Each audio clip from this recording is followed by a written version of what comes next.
नमस्कार साथियों, स्वागत है आप सभी का मेरे चैनल सिर्फ IAS में। और मैं प्रसन्ना वर्मा आज आपके साथ डिस्कस करने जा रही हूँ कि दो बिल्लियों की लड़ाई में बंदर का फायदा हो जाता है।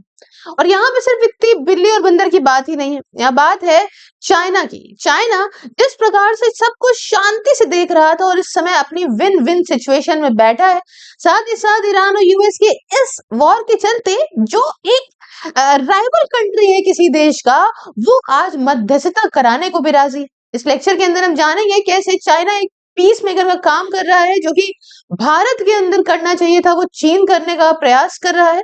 साथ ही साथ समझेंगे कि किस प्रकार से ट्रंप ने 15 पॉइंट्स रखे वॉर एंड करने के लिए। इसका अलग है मामला, ये पहले वॉर करता है फिर पॉइंट्स रख देता है वॉर एंड करने के लिए, लेकिन इसको यहाँ पे ईरान ने रिजेक्ट करा और ईरान ने अपने कुछ खुद के पॉइंट्स रखे हैं। इस डिटेल से चर्चा करेंगे, आइए चलिए शुरुआत करते हैं। फिलहाल आप देख सकते हो China plays peace maker project itself as Asia's anchor amid Iran war. ये बात सुनते हैं ना, तकलीफ बहुत होती है, लिटरली एज एन इंडियन होती है, क्योंकि साथ में ही बढ़ने वाला कोई देश जब एकदम स्पीड से भाग जाए और हमारे देश के अंदर सिर्फ वही पॉलिटिक्स पॉलिटिक्स भ्रष्टाचार भ्रष्टाचार खेले जाए, बल्कि हमारे अंदर कितनी कैपेसिटी।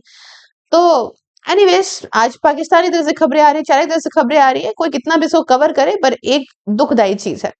अच्छा, इसी बीच आप ये देख लीजिए चाइना की अगर मैं आपको सप्लाईज की बात बताऊं तो थोड़ा सा आप ये समझो कि विन विन सिचुएशन में कैसे चल रहा है। पहली चीज तो स्ट्रेट ऑफ हॉर्मुज से अगर सामान आने की बात मैं करूं तो चाइना का आराम से आ रहा है। मतलब आप कहेंगे भारत की भी तो शिप्स आ रही है, तो भारत की एक दो शिप्स निकलने की खबर आने लग जाती है न्यूज के अंदर, तो कुछ खास खबर नहीं आती।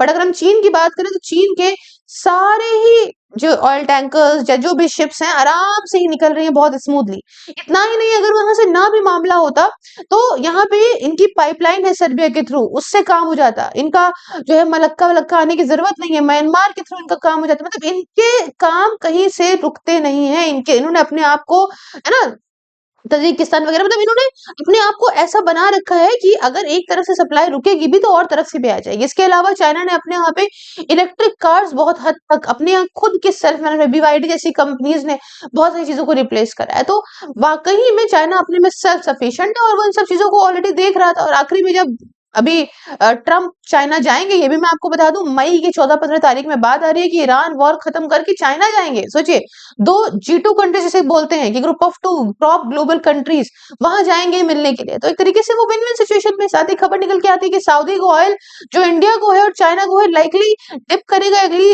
वो चलिए अलग बात है, वो तो मामला चल ही रहा है। आप ये देख सकते हो कि ईरान और यूएस के कंफ्लिक्ट में चाइना का अपर हैंड रहेगा जिनपिंग का हेड ऑफ ट्रंप मीटिंग। अब ट्रंप मीटिंग क्यों? क्योंकि यहाँ पर खबरें निकल के आ रही हैं कि यहाँ पे करीब जो है 14 से 15 मई को, ये देख सकते हैं आप, यहाँ पे जो है ट्रंप पहुंचेंगे ईरान वॉर खत्म करने के बाद, चाइना मिलने जाएंगे, ऐसा इनका मानना है।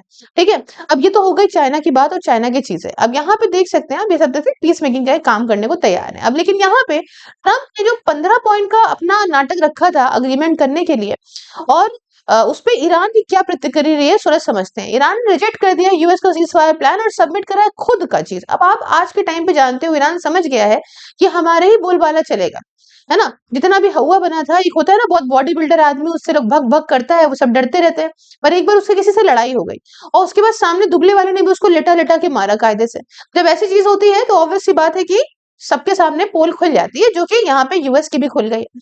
खैर, यूएस अब डेस्परेटली चाहता है इस वॉर को खत्म करना, और इस वॉर को खत्म करने के लिए वो कोई भी जद्दोजहद कर रहे हैं। कभी कहते हैं हम वॉर जीत कर, कभी कुछ लेकिन फिर से हौके जाते हैं और ये वॉर खत्म नहीं हो रही है। वो सोच रहे हैं किस तरह से अपना पल्ला झाड़ ले, इज्जत भी बच जाए। लेकिन क्या करें, ईरान क्यों मानेगा? ईरान क्यों मानेगा मतलब 15 पॉइंट की अगर हम बात करें तो इंपॉर्टेंट डिमांड्स में से समझिए, तो यूएस की तरफ से ये कहना है कि ईरान अपना न्यूक्लियर प्रोग्राम खत्म करे।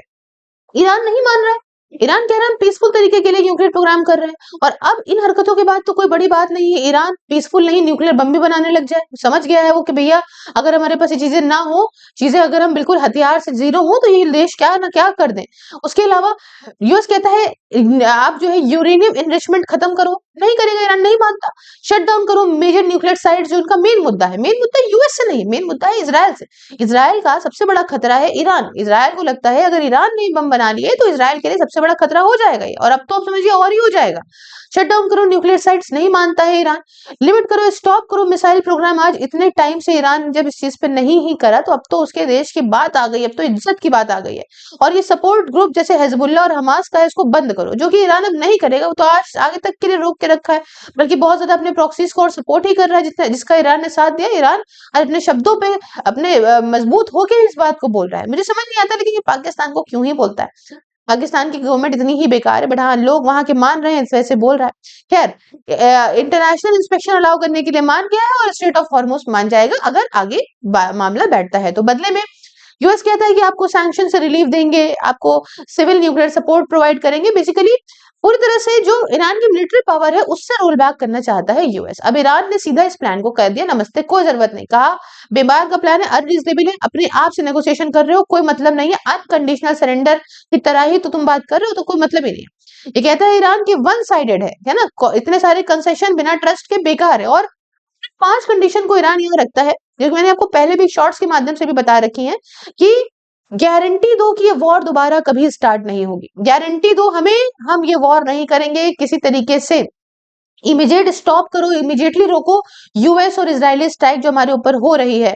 और जितना खर्चा यूएस ने हमारे ऊपर बर्बादी में कर दिया है, हमारा देश बर्बाद हुआ, हमारे लोग मारे गए, बहुत लोग मारे गए ईरान के अंदर, इतनी बुरी तरह से अटैक हुआ, इतना इंफ्रास्ट्रक्चर हमारा डिस्ट्रॉय हुआ, इन सभी का पैसा यूएस कंपनसेट करे, पैसा लौटाए। और ईरान बैक ग्रुप जैसे इराक और लेबनान है, उन पे अटैक रोके, और ईरान का कंट्रोल स्ट्रेट ऑफ हॉर्मुज पे रिकॉग्नाइज करे। चलिए लास्ट के 2 हटा दीजिए। तो मुद्दे की बात ये है, ये कि अभी रोको, तुरंत अटैक रोको, आगे अटैक नहीं होगा, इस बात की हमें गारंटी दो, वॉर कंपनसेशन दो।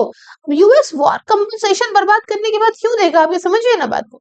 बीच बीच में उड़ती उड़ती खबरें हैं और जा भी रहे हैं जेडी वैंस पाकिस्तान के अंदर मिडिल मैन का, मिडिल चैनल का यहाँ पे जो है वो एक्ट कर रहा है रोल अपना, पाकिस्तान है ना। अब यहाँ पे जाएंगी दूसरे देश भी इन्वॉल्व, इसमें कि तुर्की है, इजिप्ट है, बट ईरान का कहना है कि हम एक्सचेंज बात कर लेंगे, बट नेगोशिएशन ऐसे नहीं होगी, जो हम चाहेंगे वैसे ही होगा।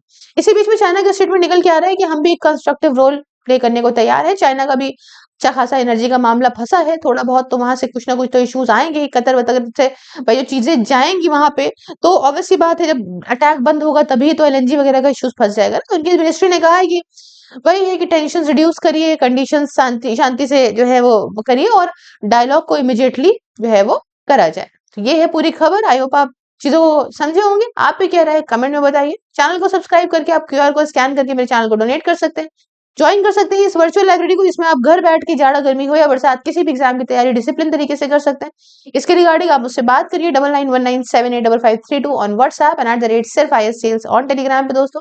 बाकी अपने आप को इंश्योर कराइए आज ही। कोटक महिंद्रा लाइफ इंश्योरेंस हो, एसआईपीज हो, इन्वेस्टमेंट्स हो, किसी भी डिटेल लेने के लिए इस नंबर पे कांटेक्ट करके अगर आप मेरा कोड सिर्फ IAS बताते हो तो आपको मिलेगा 20% तक का डिस्काउंट। बाकी ये है सोशल मीडिया के प्लेटफॉर्म्स, जिनके लिंक डिस्क्रिप्शन बॉक्स में, हर जगह मुझे फॉलो करने के साथ ज्वाइन करिए मेंबरशिप को। मिलती हूँ नेक्स्ट वीडियो में किसी नए और इंटरेस्टिंग टॉपिक के साथ। तब तक के लिए जय हिंद, जय भारत।